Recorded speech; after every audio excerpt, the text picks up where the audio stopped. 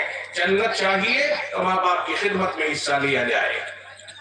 اور بوڑھوں کا ذکر کیا اللہ نے, جوانوں کا ذکر کیا کیونکہ ماں باپ تو جوان بھی. دیکھو میں بوڑھا نہیں ہوں الحمدللہ, میں اپنے آپ کو جوان سمجھتا ہوں. چند بالوں کی سفیدی سے تم مجھے بوڑھا مت سمجھنا, دھیان رکھنا. اور میرے بچے بھی بڑے ہو گئے, بچوں کے بچے بھی ہو گئے. میرے جیسے کا ذکر نہیں ہے قرآن میں, جبکہ باپ میں بھی ہوں. باپ بوڑھا اس کا ذکر ہے کیونکہ بوڑھے باپ کو دھکا دے کے اگر بچہ بھاگ جائے باپ پکڑ نہیں سکے گا. اس لیے اللہ نے فرمایا سن لو ان بوڑھے ماں باپ کو ہلکے میں لینے والوں, ان کے پیچھے ہماری طاقت کھڑی نظر آئے گی تمہیں. خبردار اگر تم نے اپنے بوڑھے ماں باپ کے ساتھ بدسلوکی کی. مگر جوان کا ذکر کیوں نہیں؟ بوڑھوں کا ذکر ہے. جوان کا صراحتاً جیسے حدیث میں صراحتاً ذکر آیا ہے, عموماً تو ذکر آیا ہے سارے ماں باپ کا, مگر صراحتاً بوڑھوں کے بارے میں جو ایک جزئی الگ سے حدیث میں ذکر کیا گیا ہے اس طرح سے کوئی جوانوں کے بارے میں نہیں. اس کا مطلب یہ نکلا کہ جوان اپنے حساب خود کرنے پر قادر ہے. میرے سامنے اگر میرا بچہ کوئی بولے گا تو تماچا کھینچنے پر قادر ہوں. سمجھ میں آ گئی؟ جو ماں باپ ہے نا اپنے بچوں کی بدسلوکیوں کے اوپر حساب لینا سیکھیں. اللہ کے نبی نے فرمایا لا ترفع عصاک ادبا عنہم, تمہارے ادب کا ڈنڈا تمہاری اولاد سے غافل نہیں رہنا چاہیے. تم اپنی اولاد کو باادب بناتے رہو, یہ تمہاری ذمہ داری بنتی ہے. جب اولاد کو لاڈ پیار میں بے ادب بنا دو گے وہی پھر سر کے اوپر کو لائے گی پھیرا, اور اس وقت میں روتے ہیں کہ صاحب گھر والی کے چکر میں آ گیا. نہ گھر والی کے چکر میں نہیں آیا, ہم نے جو لاڈ پیار میں اس کو بگاڑا تھا وہی سبق اب شادی کے بعد دوہرا رہا ہے. اس کی ذمہ داری ہم پہ آتی ہے. اللہ تشریف لے آئے, مناسب نہیں لگتا اب آگے بات کرنا. آیت کریمہ کا ترجمہ سنیے. وَاعْبُدُوا اللَّهَ, اللہ کی عبادت کرو. وَلَا تُشْرِكُوا بِهِ شَيْئًا, اللہ کے ساتھ کسی کو شریک نہ کرو. وَبِالْوَالِدَيْنِ إِحْسَانًا, اور ماں باپ کے ساتھ اچھا سلوک کرتے رہنا. وَبِذِي الْقُرْبَىٰ, اور جو یہ قریبی رشتہ دار ہے تمہارے, یہ بہن ہے, یہ بھائی ہے, یہ چچا ہے, یہ اس طرح کے فرمایا ان کے ساتھ اچھا سلوک کرو. بہنوں کے ساتھ تو بڑی بدسلوکی کرنے لگ گئے. بہنوں کو تو کوئی اپنے گھر بلانا ہی پسند نہیں کر رہا. اس دور میں عجیب سی بات ہو گئی. بہنیں اپنے سسرال میں اپنے گھر کو یاد کرتی ہیں, میری ماں زندہ تھی تو میں جاتی تھی, میرا باپ زندہ تھا, کیا کروں, میرا بھائی ہے, بھابھی ہے, اچھا سلوک نہیں کرتے. وہ بھی پوچھتے ہیں تو اپنے گھر کو نہیں جاتی. سال 2 سال ہو جاتے ہیں تو یہ یاد رکھو یہ بہنیں ہیں بڑی پیاری ہوتی ہیں, ان کی آمد کو اپنے لیے رحمت سمجھو, ان کی آنکھوں میں آنسوؤں کو گوارا نہ کرو. آئے ہائے وَبِذِي الْقُرْبَىٰ, قریب رشتہ دار, ان کا خیال رکھو.